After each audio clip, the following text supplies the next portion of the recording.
Et bien salut à tous ces amis, aujourd'hui on se retrouve pour le débrief de OL Grenoble, quart de finale de la Coupe de France, qualification de nos Lyonnais sur le score de 2 buts à 1. C'est parti, voilà, c'est parti, on va commencer sur ce débrief. Écoutez, très content déjà de le faire à chaud, d'avoir pu voir le match aussi du coup en direct et pas décalé. Je suis très heureux. On va commencer aussi, je pense, on va pouvoir commencer à parler doucement, on va pas non plus le dire trop fort, mais d'une possible chance de gagner un trophée cette année, hein, faut le dire. Hein. De toute façon, il nous reste que ça cette année. Hein, il nous reste que cette Coupe de France à espérer. On va espérer le meilleur. On va espérer le meilleur. Ça doit être encore fait. On est à deux matchs d'un trophée. On a deux matchs d'un trophée. Alors voilà, on verra ce qui se passera. Les tirages, je sais pas quand c'est. Je sais pas si c'est demain ou après-demain. Bon, là, on était les premiers à jouer le seul match de l'heure ce soir. Donc bon, pour l'instant, il n'y a que nous qui qualifions. On verra ce qui se passera demain. Puis voilà quoi, puis voilà. Sinon on va commencer ce débrief les gars, hein. On va commencer par les compos. Donc alors le système de jeu, si j'ai bien compris, c'était parce que c'est compliqué en ce moment les systèmes de jeu, ça change beaucoup. C'était sur le papier d'après ce que j'ai compris un 4 en fait non, vous savez quoi, et je vais même pas faire je sais même pas dans quel système on a réellement joué parce que c'est vrai que c'est compliqué en fait à analyser, j'avoue que j'ai pas fait attention au compo. Normalement, j'avais plus l'impression que c'était une défense à 3 déjà avec Diamandé, Lovren, Loukeba. Après, les Pistons, c'était plus censé être Tagliafico. Et peut-être, ouais, je sais pas, peut-être Jeffinho. Enfin, j'ai pas réellement compris ce qui s'est passé quand ils jouaient. Mais j'ai surtout vu que voilà, quand Parcola, Sarr, Jeffinho et Cherki étaient surtout devant. Et Cherki était surtout plus un joueur d'axe. On va pas se mentir, il était plus dans l'axe. C'est surtout ça que j'ai remarqué. Après, j'avoue que j'ai eu un peu de mal à comprendre réellement où il joue exactement. J'avoue que c'était pas facile à comprendre. Mais bon, ça c'est pas très grave. Bref, c'était la compo, donc déjà très content de voir la titularisation de Amin Sarr et Jeffinho. Je suis très content parce que c'est vrai que voilà, c'est des recrues hivernales. Ça serait bien de les mettre en place dès maintenant, tu vois. J'étais un peu déçu au début que Larouche débute pas la rencontre, mais bon, au final il a joué, il est rentré assez tôt en deuxième période. Bon, du coup voilà, c'est bien, ça fait du temps de jeu les gars, ça va permettre de prendre un peu d'expérience, ça permet aussi d'une certaine façon de préparer l'année prochaine, parce que bon, c'est maintenant qu'il faut commencer à préparer aussi la saison prochaine, parce qu'on sait que cette saison en Ligue 1, je pense pas qu'on ira très loin. Enfin bref, t'as compris, on va pas s'attarder, on va pas répéter ce que je dis tout le temps, mais ouais. Donc du coup les gars, le match commence sur une assez grande, globalement une assez globale domination de notre part, malgré une occasion il me semble franche des Grenoble, je sais pas comment on appelle ça, les Grenoble, je sais pas comment on appelle les habitants de Grenoble, donc je vais pas dire, les joueurs de Grenoble tout simplement, une action assez franche, mais à part ça, c'est vrai que d'ailleurs un bel arrêt de Lopez, où à un moment donné, un joueur de Grenoble élimine un de nos défenseurs, je pense que c'est Diomandé, il me semble. Enfin bref, il se fait éliminer assez facilement. Lopez est là. Et puis sinon, à part ça, une domination, surtout en première période, qui est quasiment totale. Hein. On marque même le premier but sur sur une très belle action là de Tagliafico, enfin un très beau centre de Tagliafico et une déviation de la tête de Barcola. Barcola qui marque, hein, la 24e minute d'ailleurs. On va pas se mentir, ça fait du bien. Ça fait du bien. Déjà, le match était vraiment plaisant, surtout en première période. La deuxième, c'était plus compliqué. J'avoue que ça m'a un peu refroidi cette deuxième période, mais cette première mi-temps, les gars étaient ultra agréables. Qu'est-ce qu'on aimerait voir ça plus souvent, même si je sais qu'en face c'était une L2. Rappelez-vous que face à Lille, on avait fait aussi une très bonne première mi-temps. Donc ouais, c'est un peu dommage de ne pas voir ça plus souvent, mais bon, voilà, c'est Olympique Lyonnais, on le sait. Donc ouais, très beau premier but, je trouve, belle action. Tagliafico aussi qui a fait une très bonne première mi-temps, après il a été remplacé, mais je trouve qu'il a été très bon, Tagliafico en première période aussi, c'est ça qu'on en parle pas assez. Barcola qui marque, c'est bien, ça lui met en confiance, et pareil, quand je vois ce qu'est capable de faire Barcola, j'ai l'impression que c'est un joueur qui évolue, qui est sur une bonne dynamique, qui progresse, c'est bien de le faire jouer, et puis surtout je me dis... comment on a pu passer à côté de ce mec pendant tout ce temps quoi. Enfin je veux dire, quand tu vois qu'on avait Toko avant, si seulement il avait débuté avant Toko, ça aurait, on va dire, un peu, parfois, on va dire, penser les plaies, quoi, tu vois, si tu veux, je sais pas si ça se dit, mais tu m'as compris, quoi. Enfin bref. Voilà, on marque ce premier but. Alors, par contre, ce qui est quand même incroyable, c'est que dès qu'on marque ce premier but, on a failli prendre un but de gag. Enfin, on en a pris un but de gag, tu vois, mais on aurait pu en prendre deux, hein, parce que le premier but, le but, enfin, le coup d'envoi juste après le premier but lyonnais, c'est un gag, que les mecs, ils font un engagement. Ils te font limite un tout droit à la Lucas Moura dans la défense. Enfin, j'abuse un petit peu parce qu'en vrai, c'est une passe qui va directement sur un joueur de Grenoble. Mais c'est vrai que putain, tu te dis heureusement que Lopez est là, heureusement que Lopez anticipe bien, parce que défensivement, ils étaient à la rue. Et c'est vrai que d'ailleurs, défensivement, notamment Diomandé, les gars, sur ce match, ça a vraiment pas été bon. Hein. J'en parlerai dans les flops, mais c'est vrai que bordel, compliqué son match. Écoutez, à part ça, sinon l'Olympique Lyonnais après ce petit, on va dire, moment de flottement, de la défense lyonnaise, globalement, on continue de dominer ce match, on continue de faire mal, de mettre de la pression offensive. Vraiment, les Grenoblois, je sais pas si c'est des Grenoblois, j'en sais rien. Les joueurs de Grenoble, arrivent pas réellement à retenir ça, ils se prennent vraiment des vagues successives. et malgré qu'ils jouent en bloc. Et on a ce deuxième but de Jefinho aussi, hein, voilà, sur un long ballon de Tagliafico sur le même côté, sur son côté gauche. Voilà, Jefinho aussi qui a fait d'ailleurs un très gros match, hein, enfin un très gros match, une très bonne première mi-temps, parce qu'après il s'est fait remplacer malheureusement. Après d'ailleurs on va parler de ce but. Un but qui est pas facile à mettre, hein, il est lancé voilà, dans la surface. Tu vois, il est pas facile, sa frappe, il le fait pile dans le bon tempo, dans le bon tempo du coup. C'est pas facile parce que franchement, tu dis qu'à un moment, à tout moment, le goal peut l'arrêter parce qu'elle passe pas loin du gardien de but. Il tire à terre, mais aussi le joueur, elle peut aussi toucher un joueur de Grenoble qui est de retour. Enfin bref, tu m'as compris quoi. Qui est de retour, qui peut mettre son pied pour intercepter. Donc ouais, franchement, bon match de Jefinho, même qui a apporté beaucoup de mouvements, même dans les dribbles et tout. C'est vrai qu'on me disait que c'était pas assez frêle pour l'instant pour la Ligue 1. Jefinho, je le connaissais pas, je le connais pas, enfin même je le connais toujours pas d'une certaine façon, on sait pas ce qu'il vaut. C'est pas ce match qui va représenter son niveau global, hein. C'est juste, et encore, c'est une première mi-temps pour te dire. Mais on va dire qu'on peut espérer des choses. On peut espérer des choses s'il développe bien son football, ce joueur-là. Il peut être très très très intéressant, on va pas se mentir. S'il continue comme ça, bien évidemment. Après, bon là, il y a cette célébration où il se blesse malheureusement, alors un peu débile, hein. Ça c'est sûr. Alors lui, c'est sûr qu'il est parfait, il est compatible OL, hein. Il y a qu'à l'impressionner que tu peux voir des dingueries comme ça. Voilà, des dingueries comme ça, des gags comme ça, hein. Et en plus, le gag, il y en a un autre qui a suivi en seconde mi-temps, on va en parler. Mais putain, c'était quand même assez incroyable de se blesser sur une célébration, c'est vraiment con. Enfin, franchement, enfin après, voilà, le salto est stylé, tout ce que tu veux, mais bon, se blesser comme ça, c'est vraiment con. C'est vraiment con. Voilà, j'espère que c'est la dernière fois qu'il fait ça, parce que, enfin, j'espère qu'il lui mettra une petite gueule en tout cas dans la direction, parce que bon, c'est quand même sacrément con. S'il est pété 2 mois, je t'avoue que là, je l'aurais mauvaise. Je sais pas combien de temps là, s'il est vraiment blessé ou pas, mais bref, on verra bien. Donc voilà, première mi-temps, globalement, je suis très heureux. On gagne 2-0. Écoutez, on se dit, voilà, qu'on est à l'abri, mais on sait qu'avec un piconnet, au fond de toi, dans une part de ta tête, tu sais toujours que t'es jamais réellement à l'abri. Et ça s'est confirmé en deuxième période. Déjà, on commence avec cette seconde mi-temps avec des changements, avec beaucoup de changements, avec 2 changements globalement. Donc Tagliafico qui a remplacé à la place d'Enrique. Bon, chose que je peux comprendre. Bon, après, voilà, je trouve que c'est un peu dommage que Tagliafico était comme ça de me lancer. J'aurais préféré qu'il fasse rentrer Enrique un peu plus tard, quand même, le temps qu'on mette un troisième but et qu'on soit vraiment à l'abri. Bon, au final, le coaching a payé, mais bon, quand même, c'était un peu dangereux. Changement, par contre, après, c'était Jefinho, si je me trompe, ou genre, je sais plus, non, c'était, je sais plus c'est qui était remplacé. Ça a été, bref, c'est des mecs qui est rentré. Bah, c'est peut-être aussi Jefinho, je crois, qui était rentré, qui était sorti, et du coup Moussa Dembélé est entré. Moussa Dembélé, lui, je m'occupais de son cas aussi lui après, parce que lui par contre lui ça commence vraiment à me les briser. Moi je vous le dis sincèrement, ça commence à me les briser, mais bon ça on va en parler après. Après il y a un autre changement où à ce qui paraît à un moment donné aussi on a vu notamment Barcola peut-être un peu blessé. J'espère aussi que c'est vraiment qu'il n'y a rien de grave non plus, parce que ce serait vraiment catastrophique de le perdre. Changé par Larouche, bon du coup ça a permis d'entrer de Larouche, et Larouche qui a montré des bonnes choses, hein. J'ai bien aimé son entrée, hein, personnellement.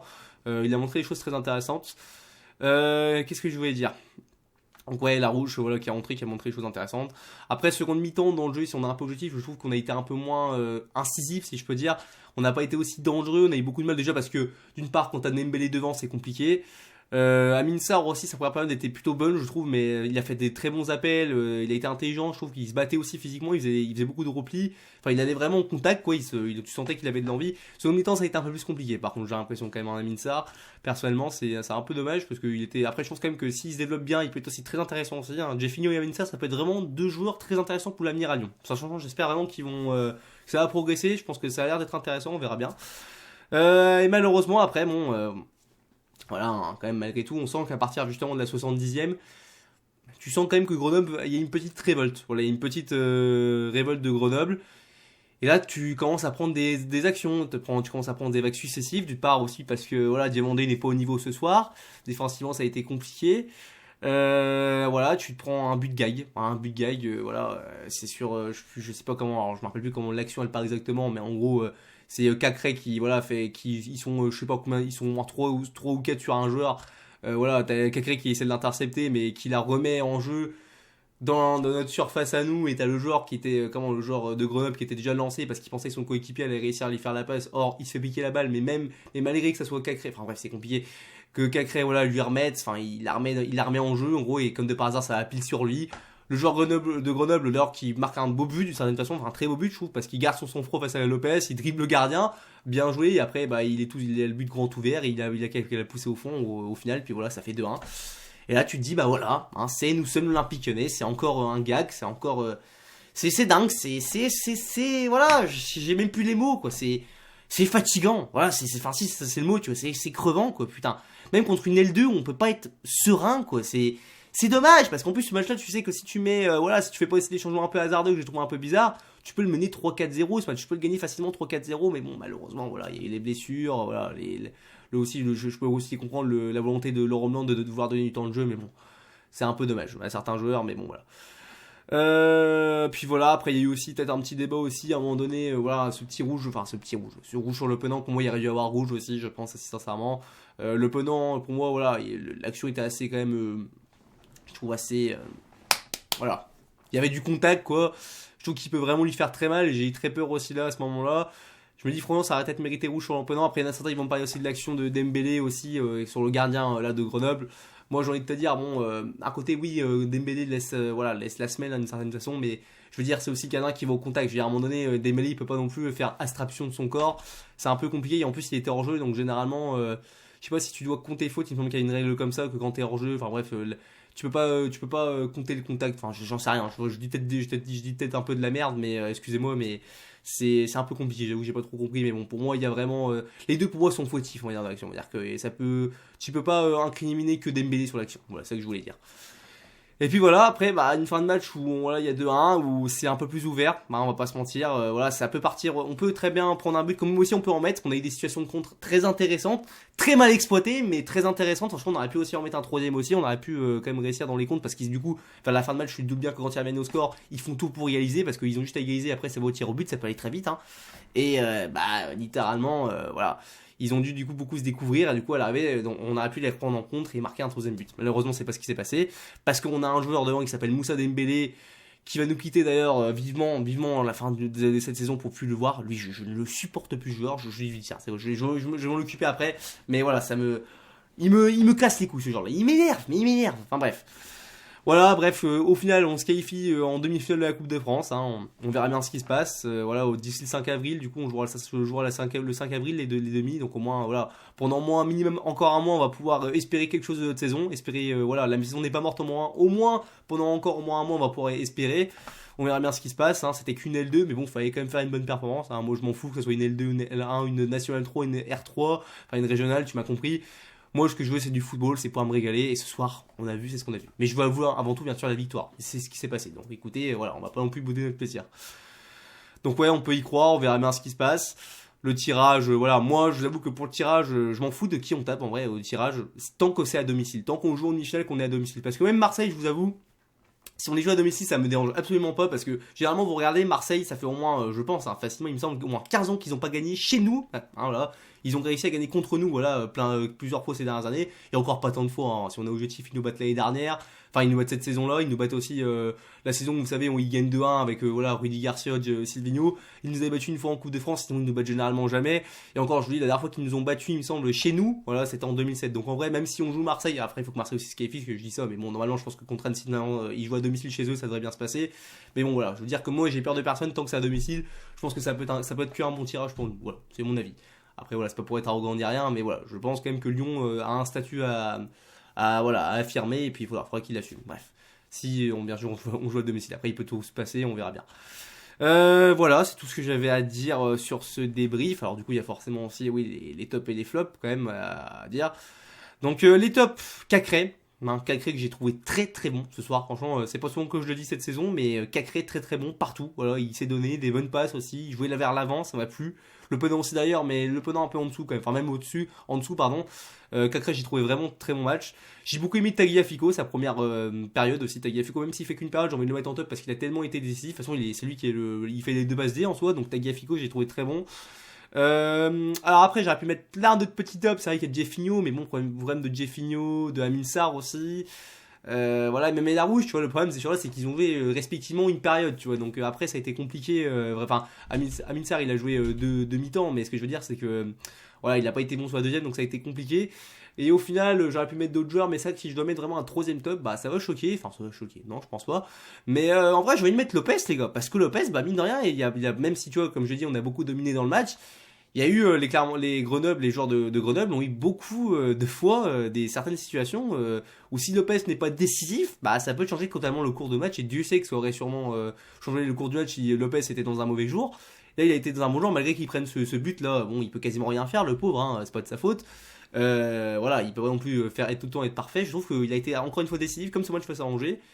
Et que du coup je trouve que je donnerais lui créditer quand même d'un top match. Voilà, c'est mon avis.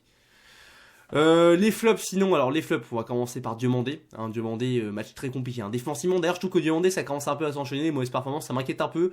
J'aimerais bien peut-être qu'il aille un peu sur le banc. Alors après pour mettre qui, bon c'est vrai qu'à part Mendes, t'as pas grand chose à mettre non plus à la place, on va pas se mentir. Mais c'est vrai que Diomandé, je trouve que ces derniers temps c'est compliqué, le football, défensivement je trouve qu'il a beaucoup de mal. J'aimerais bien peut-être le mettre un petit peu sur le banc, faire un peu de rotation, parce que c'est vrai que je trouve que c'est quand même compliqué, il a beaucoup de mal défensivement, beaucoup de dégâts, beaucoup de fautes aussi je trouve. Enfin bref, c'est mon avis. Deuxième plan, j'aurais mis Cherki. Alors Cherki, bon, ça fait déjà plusieurs matchs que aussi je trouve qu'il est un peu moins bon. C'est dommage qu'il était sur au début de l'année, il était sur une bonne série, on va dire. Il était sur une bonne continuité.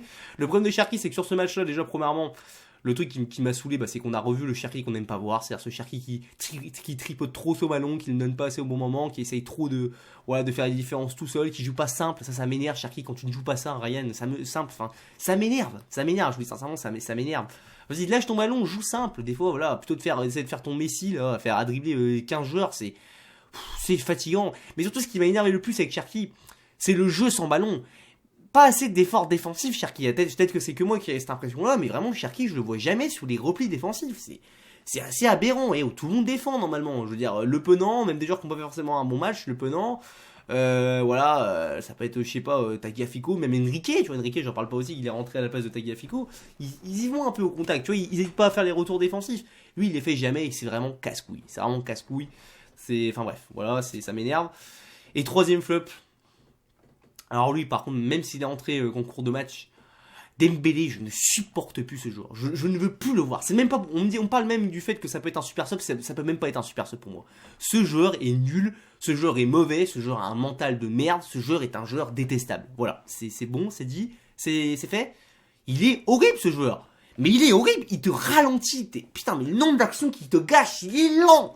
Il est lent, il est offensif, mais pareil, qui a dit à ce type-là d'être buteur, mais soit au milieu défensif, on dirait Danilo Pereira. Et encore, Danilo Pereira, c'est un bon joueur de foot, tu vois. Lui, c'est pas un bon joueur de foot, Moussa Dembélé. Putain, il est lent, il est lourd. On dirait qu'il a des poids de 5 tonnes dans les chaussures. Enfin, oh mon dieu, c'est insupportable. Et en plus, aucun pressing derrière. Le mec, à un moment donné, on a un contre à jouer. Il y a que lui en attaque. T'as Cherki, il lui fait une belle passe. Pour le coup, il avait fait un bon truc. Cherki, il lui lance il lui met une passe en profondeur. Le mec, il bouge pas, quoi. Il est là, il regarde, il a espacé, il fait, oh bah non, je peux pas l'avoir, tant pis, c'est pas grave, ce sera pour une prochaine fois.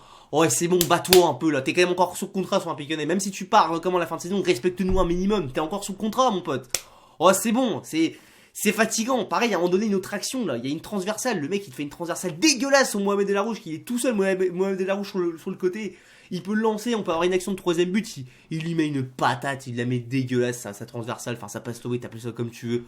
Oh, c'est ignoble. C'est ignoble. Il m'énerve. Il est vraiment énervant. On dirait Aouar sur le terrain. Bref, excusez-moi. Tiens, je voulais même pas parler de lui. Voilà, j'ai pris une petite balle perdue pour Aouar, mais bref, c'est insupportable. Vivement qu'il dégage, lui, parce que j'en peux plus. J'en veux même pas en super seul. Je préfère mettre Mohamed El Arouche en attaquant neuf. T'appelles ça comme tu veux, mais je veux plus le voir. Il m'énerve. Bref. J'ai un autre à vous dire sur ce débrief. Dites-moi ce que vous en pensez. On va espérer écouter que ce parcours aille au bout. On espère réellement. Pourquoi pas y croire. On nos rêve. On sait que généralement les rêves ça finit mal à Lyon, mais bon, il nous reste que ça. Donc bon, on est des supporters avant tout et du coup on va y croire. N'hésitez pas à donner votre avis, que ce soit en pouce bleu ou en pouce rouge, ou aussi en commentaire. Ça m'intéresse aussi beaucoup aussi. Tant que c'est dans le respect, il y a pas de souci. Voilà, dites-le, ça m'intéresse. Ce que vous avez pensé du match, qu'est-ce que vous pensez pour la suite de la saison. Et puis voilà, du coup, on se retrouvera pour le débrief de Lorient-Lyon, normalement, dimanche. Alors dimanche, je sais pas si je le ferai dimanche, mais j'essaierai de le faire au minimum lundi. C'est vrai que ça va être compliqué un peu la semaine prochaine, mais évidemment, je devrais le faire lundi. Et puis voilà. J'ai un autre à vous dire sur ce match, sur cette belle qualification malgré tout, globalement. Voilà, on se retrouve pour une prochaine vidéo. Allez l'OL, et enfin c'est tout, à plus, et allez l'OL surtout, voilà. Allez plus les amis.